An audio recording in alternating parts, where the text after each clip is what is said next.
안녕하세요. 저는 경기도에 살고 4살 된 딸을 혼자 키우고 있는 30대 싱글맘입니다. 혼자 아이를 키운다는 것은 정말 어려운 일 같아요. 아이를 데리고 이혼을 결심했을 때 절대 쉽지 않으리라 생각은 했지만 이 정도로 힘들 거라고는 감히 예상을 못했거든요. 그나마 제가 집에서 프리랜서로 적지 않은 돈을 벌고 있고 친정에서 살며 육아 도움을 받을 수 있어서 이렇게 살고 있지.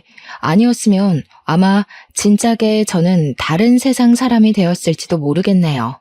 그래도 이젠 어느 정도 안정이 되어 예쁜 우리 딸과 친정 부모님과 함께 즐기며 잘 살아나가고 있네요.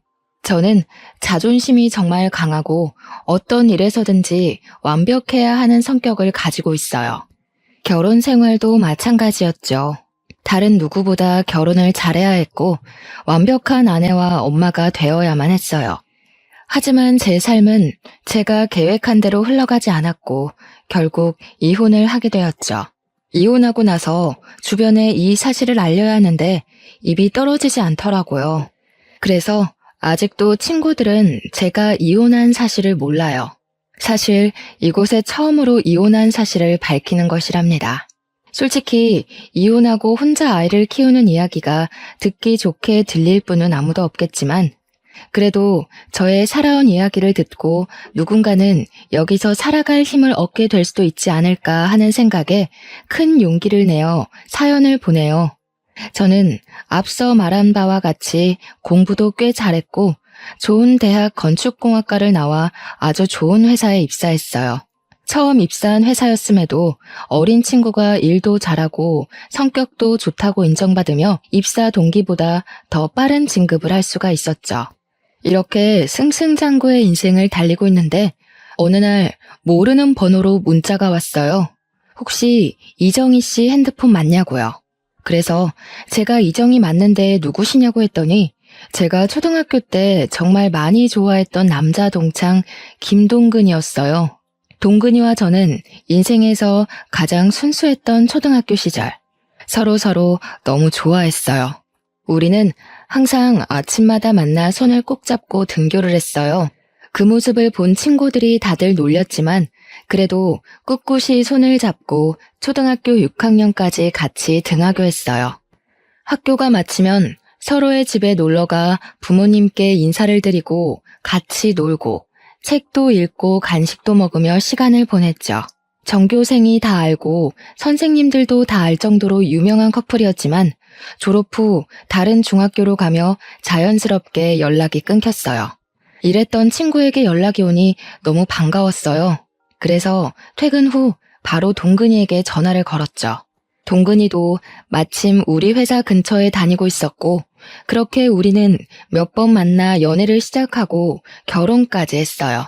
이제는 시부모님이 된 동근이네 부모님도 저를 원래 알고 계셔서인지 매우 잘해주셨고 우리 부모님도 코 질질 흘리며 손잡고 다니던 아이들이 어른이 되어 다시 만난 것을 보면 보통 인연은 아닌 것 같다며 우리의 시작을 응원해 주셨어요.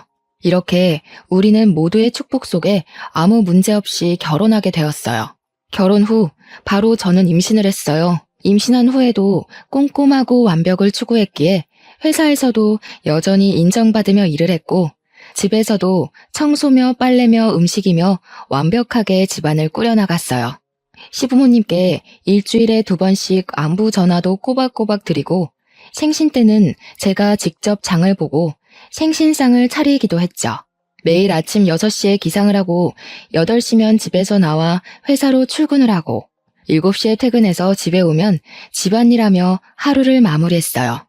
남편도 저를 틈틈이 도와주려고 했지만 남편 회사는 항상 일이 너무 많았어요. 그래서 야근하고 오면 매일 밤 10시나 11시였고 주말에도 걸핏하면 출근이라 집안일을 할 수가 없었어요. 그래도 저에게 너무 잘해주었어요. 그래서 남편이 집안일을 하나도 못해도 거기에 대해서 불만은 전혀 없었어요. 우리 둘이 합치면 돈도 적지 않게 벌고 집안에서도 회사에서도 정말 완벽에 가까운 생활에 행복함을 느끼며 살고 있었죠. 뱃속의 아기도 저의 행복함을 아는지 주스에 맞게 건강히 잘 크고 있었고 임신 9개월 차에 들어서며 1년의 육아휴직에 들어갔어요. 육아휴직 첫날 아침, 평소처럼 아침 일찍 눈이 떠졌어요. 남편은 출근하고 저는 집에서 그동안 회사 다니느라 바빠서 꾸미지 못했던 아기의 방을 정리하려는데 갑자기 진통이 오기 시작하더라고요. 가진통이라고 하기에는 너무 아팠고 주기도 제법 일정했어요. 뭔가 느낌이 이상해서 택시를 불러 병원을 향했어요. 병원에서는 출산이 시작되었으니 얼른 보호자에게 연락하라고 하더라고요. 저는 남편과 부모님 그리고 시댁에 연락을 했어요. 남편은 저의 연락에 바로 오고 시어머니도 바로 오셨어요. 그리고 부모님은 일이 있어서 지방에 내려가셨다고 빨라야 오늘 밤늦게 갈 수 있다고 하시더라고요. 저는 남편도 있고 시어머니도 있으니 걱정하지 말고 일 보고 천천히 오라고 말씀드렸어요. 본격적인 진통이 시작되면서 양수가 터졌어요. 그런데 아기가 위에서 내려오지 않는다고 하더라고요. 게다가 진통의 주기는 점점 짧고 심해졌어요. 태어나서 처음 느낀 뭐라 말로 표현할 수조차 없는 진통에 정말 이러다 죽겠다 싶었어요.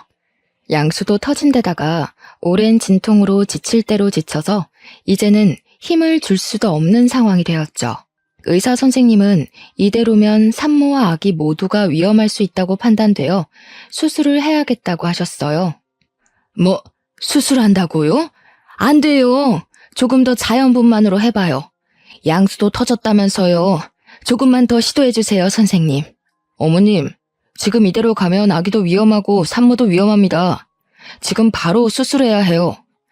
아유, 선생님, 수술하면 아기가 멍청해지고 허약하대요.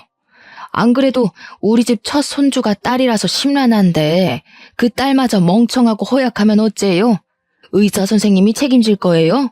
아니, 세상에 제왕절개로 태어나는 사람이 50%가 넘는데 그럼 세상의 절반은 다 멍청하고 허약하답니까? 어디서 듣고 오셨는지 모르겠지만 의학적으로 전혀 근거 없는 이야기예요. 지금 당장 산모 수술해야 한다고요.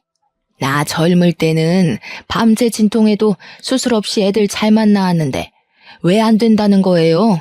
그래서 출산하다가 돌아가시는 분도 많았죠. 지금 이런 말할 시간 없고요. 저는 환자분이 무사히 출산을 하게끔 도와야 하는 의사이기에 수술할 겁니다. 그리 아세요.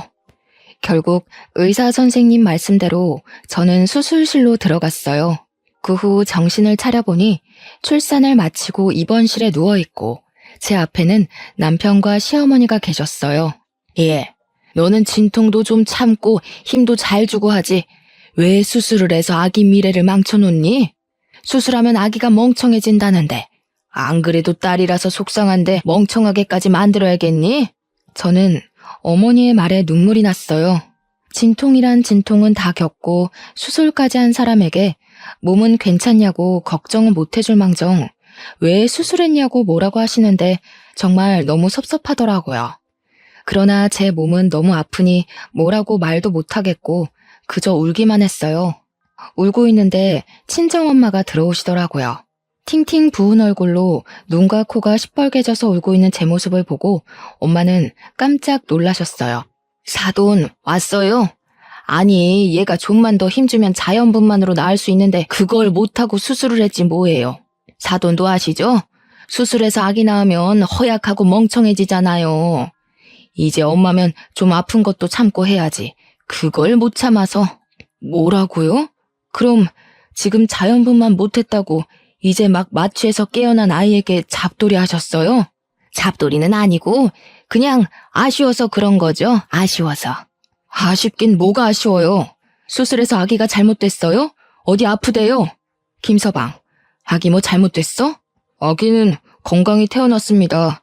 다만 저희 엄마는 앞으로 아기가 잔병치레가 심할까봐 걱정하는 마음에서 하시는 이야기세요. 저희 엄마가 감정이 격해져서 말이 좀 세게 나온 것 같은데 죄송해요. 내가 무슨 말을 세게 했니? 너 지금 장모 왔다고 편드는 거냐? 남편은 시어머니와 엄마에게 여기 병원이니 이제 그만하시라고 말렸어요. 아빠도 주차하고 왔는데 엄마가 사돈과 싸우고 있으니 일단 엄마를 데리고 나가셨어요. 이렇게 제 딸 고은이의 탄생 첫날은 아주 시끌벅적하게 지나갔어요. 시어머니는 말끝마다 아기가 수술로 태어나서 허약하고 멍청할 것이라고 하셨지만 고은이는 조리원에서 아주 잘 지내다가 건강히 퇴소했어요. 고은이를 안고 남편과 함께 오랜만에 집에 들어갔는데 시어머니가 집에 와 계시는 게 아니겠어요? 저는 조금 당황했지만 첫 손주니 많이 보고 싶으셔서 그런가 보다 했는데 그게 아니었어요. 여보가 그동안 회사 다니느라 산후조리는 생각도 하지 못했잖아. 그런데 보니까 다들 조리원 후에는 산후조리 해주시는 이모님 도움받아서 산후조리 하더라고. 인제 와서 이모님 구하기도 힘들고 해서 내가 우리 엄마한테 여보 산후조리 좀 부탁했어. 사실 조리원에서 집에 오면서 목도 못 가누고 쥐면 아스러질 것 같은 이 신생아를 어떻게 씻겨야 할지 막막하기는 했어요. 아주 조금은 시어머니가 일하고 계시지 않으니 집에서 조금 도와주셨으면 좋겠다는 생각도 하긴 했고요. 근데 막상 정말 집에 시어머니가 계시니 조금 당황스럽더라고요. 그래도 남편이 저를 생각해서 이렇게 했다는 것이 고마웠어요. 그날 밤 저는 수유를 해야 하니 거실에서 자고 남편은 다음날 출근해야 하니 큰 방에, 어머니는 작은 방에서 주무셨어요. 고은이가 새벽에 배고프다고 울길래 모유를 먹이려는데 잘 되지가 않더라고요. 분명히 조리원에서 퇴소하고 집에 와서는 잘 먹었는데 밤이 되니 먹이도 않고 잘 물지도 못했어요. 고은이는 짜증이 났는지 더 크게 울고 그 울음소리에 어머니가 작은 방에서 주무시다가 나오셔서 무슨 일이냐고 물어보셨어요. 고은이가 우유를 먹지 못하네요. 배고파서 우는 것 같은데 일단 조리원에서 받은 비상용 분유라도 먹여야겠어요. 저 잠깐 분유 좀 타고 있을게요. 고은이 좀 안아주세요. 뭐? 아기 분유를 먹인다고? 사람이 사람 젖을 먹어야지 소젖을 어떻게 먹이니? 그래도 아기가 뭐 다른 거 대체해서 먹을 수 있는 것도 아니고 배고파서 이렇게 우는데 어떻게 해요? 아기한테 소젖 먹이면 애 성격 다 버린다. 안 그래도 수술해서 애는 멍청하고 허약할 텐데 너는 애한테 소젖 먹여서 성격도 드세네로 키우고 싶어? 시어머니는 우리 아들 내일 출근해야 해서 푹 자야 하는데 딸이라는 애가 아빠한테 도움이 안 된다며 우는 고은이를 빼앗듯이 안으셨어요. 그리고 고은이를 달래보려고 하셨지만 고은이는 역시 울기만 했죠. 기저귀를 갈아도 소용없었어요. 우리 동근이는 신생아 때도 모유도 잘 받아먹고 기저귀만 갈아줘도 한 번도 이렇게 안 울고 키웠는데 얘는 계집애가 왜 이렇게 유별나니? 네 성격 그대로 빼다 박았네 박았어. 어머니가 고은이를 안고 돌보며 왜 이렇게 우냐고 온갖 짜증을 다 부리시는데 저도 화가 나더라고요. 그래서 제가 고은이를 보겠다며 안고 모유를 다시 주려고 시도했어요. 역시나 고은이는 울기만 하고 먹지를 못했어요. 수술해서 나온 아이라 멍청해서 제 엄마 젖도 물지 못하나 보다. 그니까 엄마가 됐으면 좀 힘도 잘 주고 진통도 참을 것이지 그깟 진통 하나 못 참아서 의사가 수술하란다고 옳다쿠나 하고 수술했니? 시어머니는 고은이가 울 때마다 애가 저를 닮았다고 하시고 수술해서 나와서 성격이 이 모양인 것 같다는 말도 안 되는 소리를 계속 하셨어요. 그런 이야기를 듣고 있자니 화가 났지만 당장 고은이가 죽을 듯이 울어대서 시어머니의 잔소리에 일일이 대응할 만큼의 여력이 되지 않았어요. 결국 고은이는 울다가 새벽녘이 되어서야 잠이 들었어요. 고은이는 아침에 남편이 출근하고 난 이른 아침에도 모유를 여전히 먹지 못했어요. 고은이는 집이 떠나가라 울었어요. 밤새도록 모유만을 고집하시던 어머니는 결국 젖병에 분유를 타서 오셨어요. 젖병에 분유를 타서 주자 고은이는 허겁지겁 먹더라고요. 소젖 다 주니까 잘 먹네. 사람이 사람 젖을 먹어야지 소젖을 저리 먹으면 어째? 안 그래도 성격이 고약할 것 같은데 한 손가락 했어. 안 그래도 수술해서 몸이 비실비실할 텐데 걱정이다 걱정이야. 어머니는 고은이가 분유 먹는 모습을 보며 매우 못마땅해 하셨어요. 화가 났지만 전날 밤부터 지금까지 고은이의 울음소리에 저도 지칠 대로 지쳐서 뭐라고 대꾸할 힘도 없더라고요. 그래서 그냥 또 그러려니 하고 넘겼어요. 고은이가 분유를 다 먹고 잠이 들고 저도 아침을 좀 먹으려는데 어머니가 미역국을 한 솥 끓여 놓으셨더라고요. 어머니는 고은이도 이제 잠잠해졌으니 같이 아침 먹자고 상을 차려주셨어요. 밥상에 수저와 밥을 놓으셔서 도와드리려고 하니 저보고 너는 앉아있으라고 하시더라고요. 저는 앉아있으면서 시어머니의 밥상을 받을 며느리가 이 대한민국에 몇이나 될까 생각했어요. 사실 고은이 낳기 전을 돌아보면 어머니는 저에게 너무 잘해주셨거든요. 제가 임신했을 때 먹고 싶은 음식이 있다고 하면 바로 만들어주시고 시댁에서도 설거지 한 번을 시키지 않으셨어요. 이렇게 좋으신 분인데 지금은 산후조리해 주시느라 어머니도 피곤하셔서 말이 다소 거칠게 나오는 것뿐이지 제가 싫거나 한 건 아닐 것으로 생각했어요. 정말 감사히 밥을 먹으려는데 제 미역국 그릇에는 미역에 국만 없이 맑은 국물만 있고 어머니 본인의 국그릇에는 미역에 소고기까지 잔뜩 있더라고요. 어머니, 저를 생각해서 이렇게 미역국 끓여주신 건 너무 감사한데요. 저도 미역 좀 주세요. 미역을 많이 먹어야지 붓기도 빨리 빠지고 회복이 잘 된대요. 저는 제가 이 말을 하면 어머니가 본인의 국그릇을 제 국그릇과 바꿔주실 줄 알았어요. 그런데 어머니는 미역이 하나도 없다며 점심때 준다는 말씀만 하시고는 혼자 미역과 소고기를 다 드셨어요. 저는 기분이 확 상해서 밥 먹기 싫었지만 먹는 것 가지고 뭐라고 하는 것도 좀 그래서 그냥 꾸역꾸역 먹었네요. 아침 이후 점심, 저녁 식사에 모두 제 국그릇엔 소고기는커녕 미역도 없었어요. 그뿐만 아니라 고은이가 울 때마다 어머니는 내가 수술로 아기를 낳아서 애가 이 모양이라고 하시며 한 번은 안아주시지 않았어요. 오히려 어머니는 작은 방 문을 걸어 잠그시고 낮잠을 주무시거나 핸드폰으로 영상을 시청하셨죠. 저는 그 시간 동안 우는 고은이를 돌보느라 제대로 쉬지도 못했네요. 고은이가 울다가 잠이 들고 어머니도 낮잠을 주무실 때 물 좀 먹으려고 냉장고를 열었는데 남편이 좋아하는 매운 반찬이 가득하더라고요. 솔직히 모유 수유를 생각보다 일찍 끝내서 저도 먹을 수 있었지만 만약에 지금 모유 수유 중이었다면 이 집에서 제가 먹을 수 있는 것이라곤 미역과 소고기 하나 없는 미역국뿐이었어요. 냉동실을 보니 저는 항상 비상용으로 국을 얼릴 때도 전자레인지 사용이 가능한 용기에 소분해서 얼렸는데 비닐봉지채로 국이 얼려 있더라고요. 그 밖에 생선, 오징어도 비닐봉지 그대로 얼려 있었어요. 한마디로 냉동실은 난장판이 되어 있었어요. 당장 다 꺼내서 정리하고 싶었지만 고은이가 또 울어서 어쩔 수 없이 그냥 두었네요. 그렇게 전쟁 같은 하루가 지나고 밤이 되어 남편이 퇴근했어요. 어머니는 남편이 오자마자 오늘 미역국 끓여서 제 밥상 차려주고 고은이도 봐주느라 온몸이 쑤신다고 하셨어요. 어머니의 이야기만 들은 남편은 세상에 이런 어머니가 어딨냐며 우리 엄마한테 효도하라고 하더라고요. 어머니가 제 밥상을 차려주시기는 했지만 고기나 미역이 하나도 없는 맑은 국만 차려주셨고 고은이를 봐주기는커녕 종일 단 한 번도 안아주시지도 않았는데 그런 이야기를 듣고 있으니 짜증이 나더라고요. 어머니는 오늘 종일 작은 방에서 주무시거나 핸드폰만 보고 계셨잖아요. 고은이를 안고 먹이고 씻기고 한 건 전데 왜 어머니가 온몸이 쑤시는지 모르겠네요.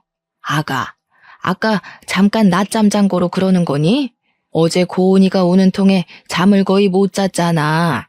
그래서 피곤해서 잠깐 작은 방에서 잠을 잔 거였는데 그때 고은이가 많이 울었나 보네. 우리 아가 오늘 힘들었겠다. 내일은 내가 고은이 많이 볼 테니 넌 좀 쉬어. 알았지? 아들 앞이라고 목소리가 싹 바뀌어서 사근사근하게 이야기하시는데 정말 기가 막히더라고요. 저는 소고기나 미역 하나 없는 미역 국물만 먹었다고 이야기하려고 했지만 종일 일하고 온 남편이 너무 피곤해 보여서 더 이야기하지 않았네요. 이렇게 속 터지고 답답한 생활이 일주일째 계속되었어요. 일주일이 지나자 어머니는 언제까지 자신이 밥을 차려줘야 하냐며 제가 알아서 밥 차려 먹으라고 하더라고요.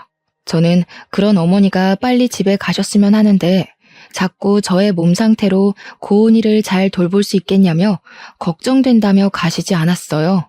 그래서 저의 몸이 많이 회복되고 고은이를 잘 돌보면 빨리 가시지 않을까 하는 생각에 고은이가 자는 동안 미역국도 끓이고 반찬도 몇 가지 만들어 밥상을 차렸어요.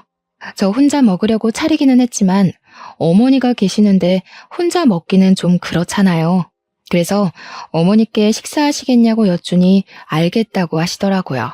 그렇게 둘이 말도 없이 어색한 식사를 마쳤어요. 다 먹고 나서 아직 어머니가 설거지 정도는 해주시리라 기대했지만 역시나 설거지도 제 몫이었어요. 그렇게 저 혼자 반찬하고 아기 보고 어머니 배고프시다니 밥상도 차리고 설거지도 하는데 과연 이것이 저의 산후조리인가 아니면 시어머니의 산후조리인가 싶더라고요. 답답한 마음에 밤에 어머니 주무실 때 남편에게 하소연도 했지만 남편은 어머니라고 편하시겠냐며 나이 드시고 힘드신데 그래도 며느리 생각해서 이렇게 계시는데 조금만 더 참으라고 하더라고요. 제가 회복되는 모습 보면 바로 가실 것이라고요. 그렇게 힘들고 답답한 일상을 이어가던 중 제 여동생 정은이가 조카 고은이를 보러 왔어요. 정은이는 고맙게도 제가 평소에 좋아하는 멜론을 사왔더라고요. 어머니는 정은이가 가져온 멜론을 보며 자신도 멜론을 너무 좋아한다고 하시며 멜론을 가져가시더라고요. 그러더니 주방에서 멜론을 깎으시길래 우리에게 주시려는 줄 알았는데 깎은 멜론을 들고 잘 먹겠다며 작은 방에 들어가셨어요.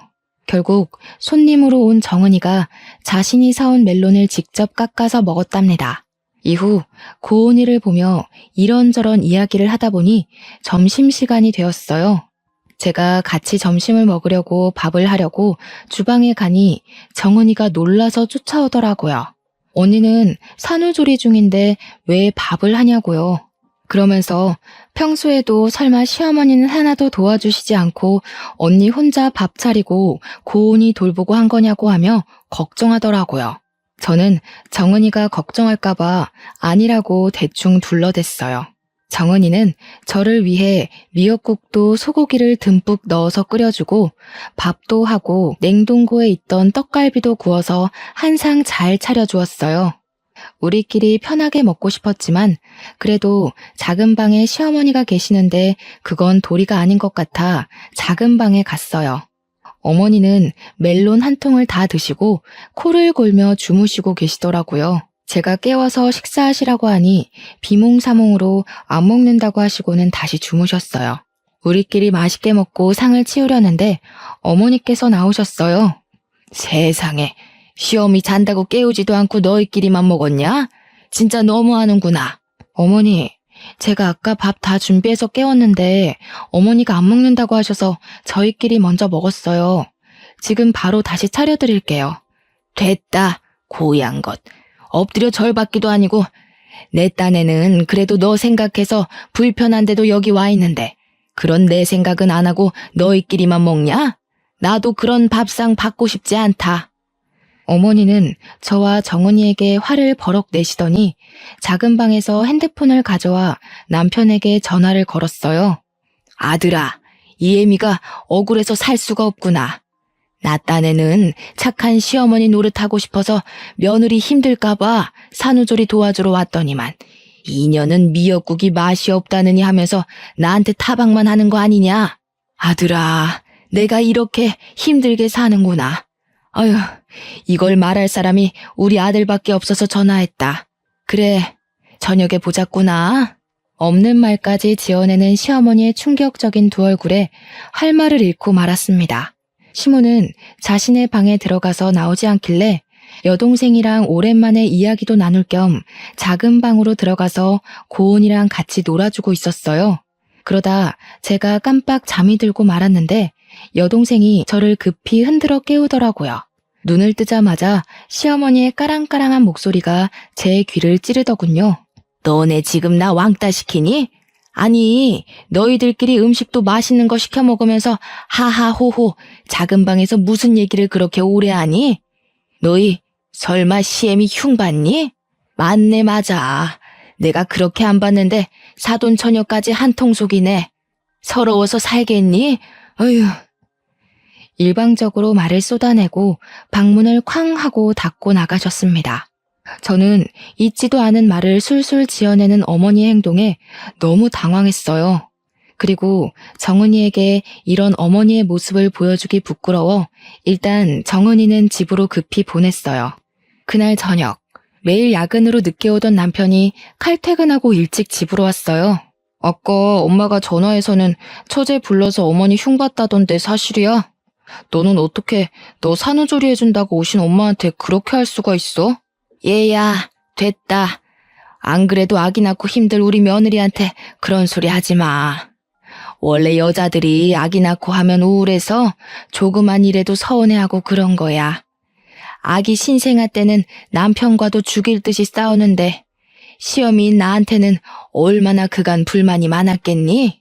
어머니가 나를 다 이해해야 한다는 식으로 얘기하시며 화난 남편을 달래시는데 제가 귀신에 홀린 것도 아니고 이건 뭔가 싶더라고요. 솔직히 그동안 어머니 고은이 한 번도 안아주시지 않으셨어. 그래, 그건 이해해. 고은이는 어머니 딸이 아닌 내 딸이니까. 그런데 산후조리 해주신다고 오셔서 내가 삼시세끼 밥상 다 차려드리고 설거지도 했어. 알아? 지금 고은이 갓 출산한 것도 아니고 이제 이 정도 지났으면 밥도 하고 설거지도 좀 할 수 있는 거 아니야? 그럼 뭐 평생 산후조리랍시고 우리 엄마 밥상만 받아 먹으려고 했어? 그리고 처음에는 우리 엄마가 너 미역국도 끓여주고 했잖아. 미역국? 그래, 미역 국물 끓여주셨지. 미역국이라고 주셨는데 국에 고기는커녕 미역 한 줄기도 안 보이더라. 진짜 내가 요새는 이게 나의 산후조리인지 어머니의 산후조리인지 모르겠어. 이럴 바엔 차라리 어머니 집에 가시고 나 혼자 있는 편이 낫겠어. 아이고, 이 늙은이는 사라져야지. 네 마음 잘 알겠다. 내가 있는 게 오히려 너에게 스트레스니 이 늙은이는 가마. 어머니는 제 이야기를 듣고 엄청 속상한 표정을 지으시며 작은 방으로 가셨어요. 그러고는 어머니의 짐을 다 챙겨서 나오시더라고요. 엄마, 지금 왜 다 챙겨 나왔어? 지금 가게? 이렇게 어두운데 어디를 가? 가더라도 내일 날 밝으면 가고 오늘 밤은 우리 집에서 자요. 내일 주말이라 쉬니까 내가 집까지 모셔다 드릴게. 이 늙은이 이 집에서 필요도 없는데 빨리 나가줘야지. 그리고 동근아, 정희한테 너무 뭐라고 하지 마라. 여자가 출산하고 나면 호르몬 변화로 성격 좋은 사람들도 화가 많아지고 작은 일에도 울고 그래. 그러니까 네가 이해해줘.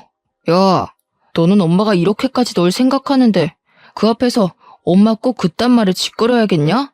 어? 남편은 제 화를 주체하지 못해 제게 소리를 질렀고 그 소리를 듣고 고은이는 깜짝 놀라 자지러지게 울기 시작했어요.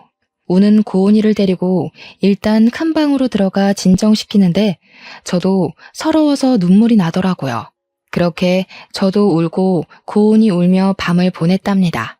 다음날 저녁 때 깜짝 놀란 고은이는 새벽 내내 자다 깨서 울었어요. 그 덕에 저도 고은이를 달래다가 새벽녘에 겨우 잠이 들어 늦잠을 잤어요. 큰 방에서 일어나서 나가려는데 어머니와 남편이 거실에서 작은 소리로 이야기를 하더라고요.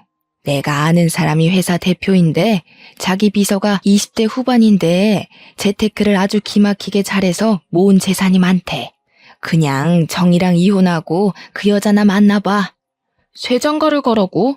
그럼 정이랑 고은이는 어쩌고. 아들도 아니고 딸인데 그냥 양육권 재줘버려. 어제 보니까 정이 성격이 보통 성격도 아니고 고은이도 수술해서 나와서 보나마나 멍청할 것이고 엄마 닮아 성격도 좋지 않을 거야. 괜히 전현들에게 발목 잡히지 말고 이혼해서 새 출발해. 엄마, 아무리 그래도 그건 아니지. 사람이 어떻게 자기 처자식 버리고 새 출발을 해. 이미 그 회사 대표한테 다 이야기했어. 정 그러면 그냥 가서 밥만 먹고 와. 밥은 먹고 올 수 있잖아. 날짜도 이미 다음 주 저녁으로 잡았어. 밥만 먹어, 밥만. 알겠지? 저는 어머니의 얘기를 듣고 기가 막혔어요.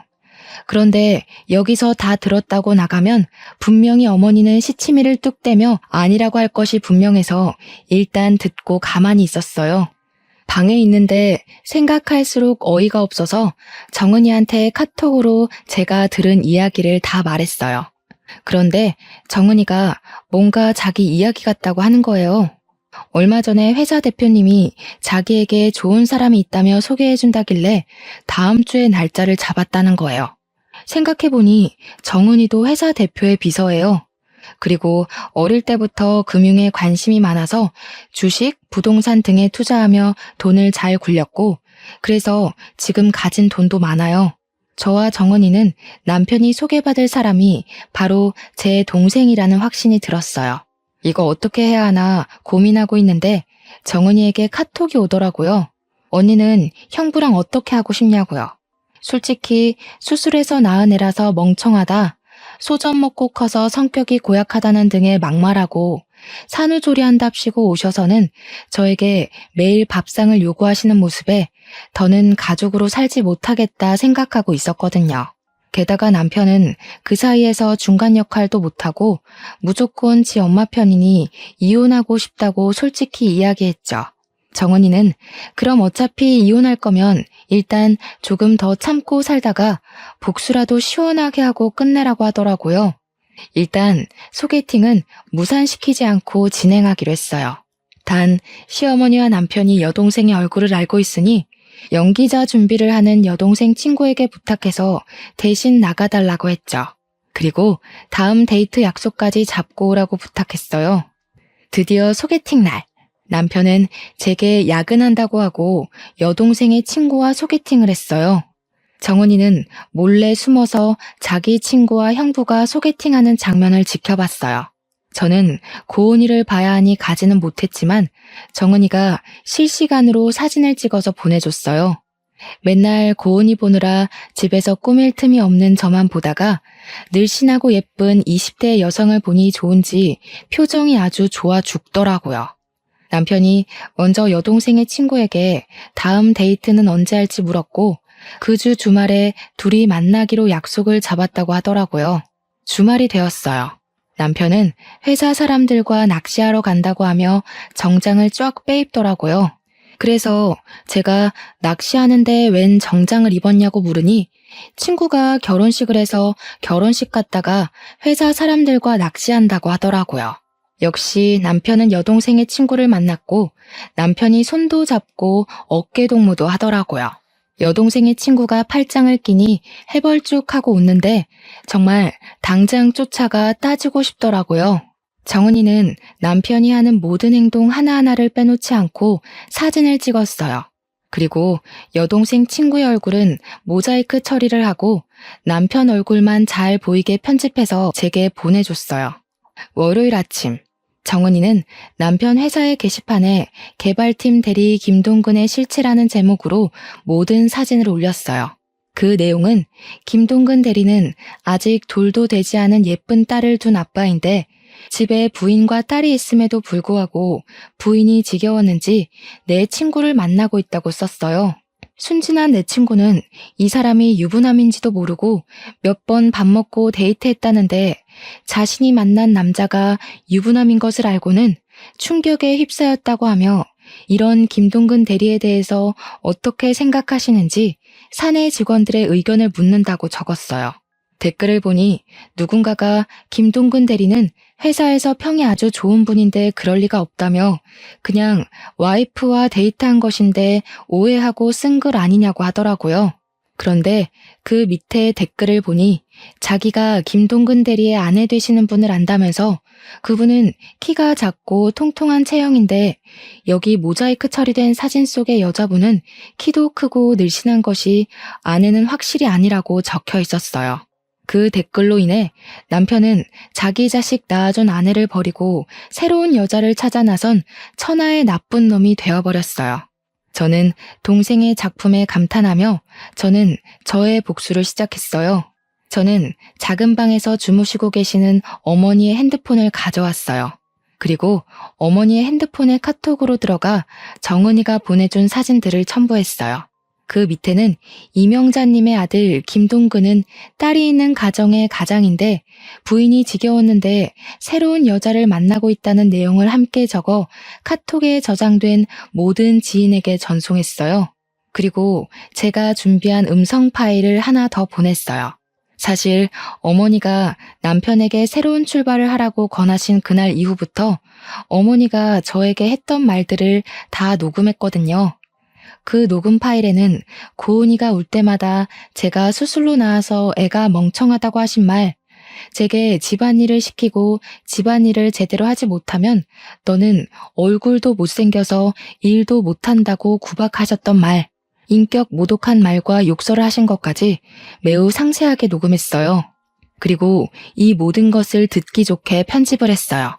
요새는 핸드폰 어플이 잘 나와서 음성 파일 편집은 아주 쉽더라고요. 그 후 이명자님의 산후조리 중인 며느리에게 했던 말이라는 제목을 써서 이 음성 파일을 카톡에 저장된 모든 사람에게 보냈어요. 잠시 뒤 어머니 핸드폰으로 전화가 오고 카톡 오고 난리가 났어요.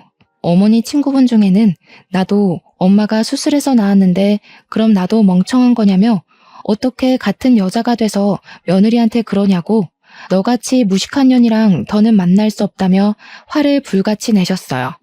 어머니가 전화하고 카톡하며 이 사태를 수습하고 있는데 남편이 죽을 상을 짓고 집에 오더라고요. 엄마가 소개해준 그 여자와 데이트한 사진을 누가 사내 게시판에 올려서 사장실에까지 끌려가서 혼났대요. 그리고 본사에서 쫓겨나 아무 연고가 없는 지방으로 발령을 받았다더라고요. 저는 그렇게 괴롭게 하던 모자가 쩔쩔매는 모습을 보니 웃음을 참을 수가 없었어요. 저는 그 모습을 보며 깔깔거리며 웃었어요. 남편과 어머니는 이 심각한 상황에 갑자기 웃고 있는 저를 보며 이해 못하겠다는 표정을 지으시더라고요. 그래서 두 사람에게 사실 이 모든 일을 저와 제 동생이 계획했다고 말했어요. 그럼 너랑 처제가 이 모든 걸 다 계획한 거라고? 왜? 도대체 왜? 아무리 그래도 그렇지 어떻게 네가 남편과 시어미한테 이럴 수가 있냐? 네가 그러고도 사람이냐? 그러니까 저한테 적당히 하셨어야죠.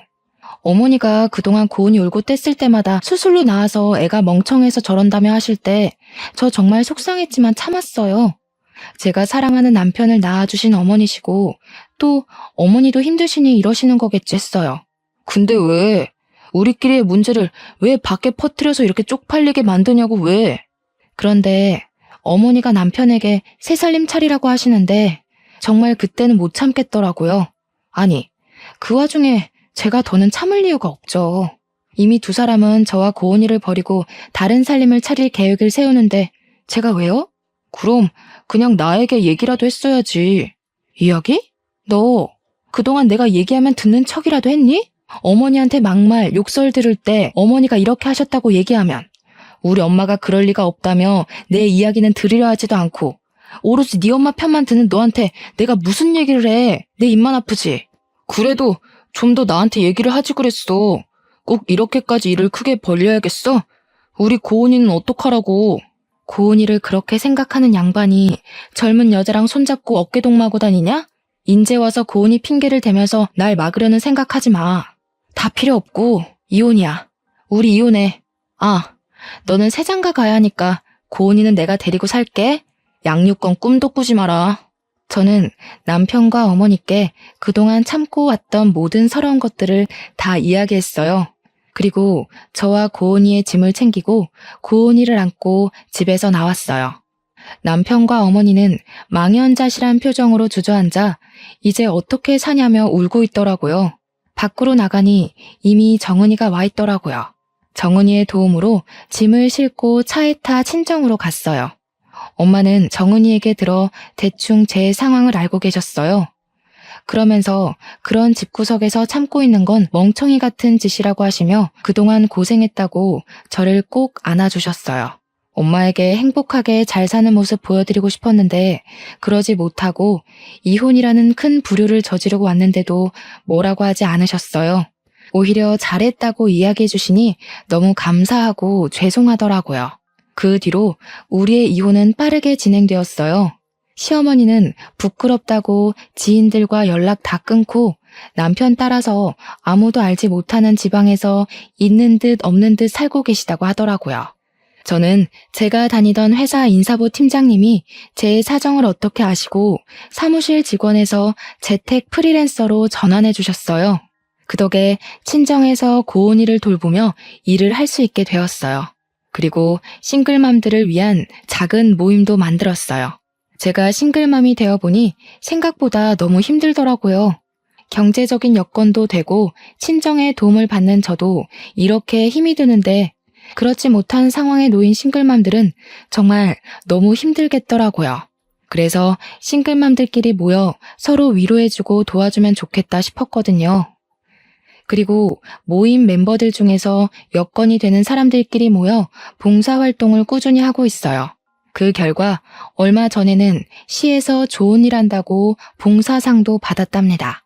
공부도 일도 생활도 모든 것이 완벽해야만 했던 제가 이렇게 이혼 이야기하며 사연을 보내기까지 정말 많은 고민을 해야 했어요. 글을 써놓고 보낼지 말지 오랜 시간 생각하다가 이혼한 저 자신을 자체로 인정하고 받아들이기 위해 큰 결심을 하고 드디어 이렇게 사연을 보내네요. 그동안 꽁꽁 숨겨왔던 저의 비밀 이야기를 털어놓고 나니 속이 다 후련하고 시원하네요. 사실 처음에 이혼하고 나서 저는 결혼과 인생에 실패한 사람이라며 자책만 하고 살았어요. 그러나 저만 보면 사랑스럽게 웃어주는 우리 고은이를 보며 살아갈 희망을 얻고 용기를 내었네요. 아마 제 사연을 듣고 있는 분 중에도 저처럼 이혼하시고 저의 지난날처럼 힘들어하시는 분들도 계실 거예요. 물론 이혼을 하면 많이 힘들죠. 하지만 이혼은 실패가 아니라 새로운 인생의 시작일 뿐이라는 생각으로 열심히 살아내셨으면 좋겠어요. 저 역시 이혼의 아픔을 딛고 이겨내서 앞으로도 더 열심히 살아가겠습니다. 제 아무리 추운 겨울이라고 해도 시간은 흐르고 흐르면 언젠간 반드시 따뜻한 봄날이 오잖아요. 지금 너무 힘든 시간을 보내고 있다고 해서 너무 절망에 빠져 있지는 마세요. 언젠가 우리의 인생이 흐르고 흐르다 보면 반드시 봄날이 올 것이에요. 그러니 우리 모두 힘내서 하루하루를 최선을 다해 열심히 살아봐요. 오늘도 다들 파이팅입니다. 지금까지 저의 사연 들어주셔서 감사합니다.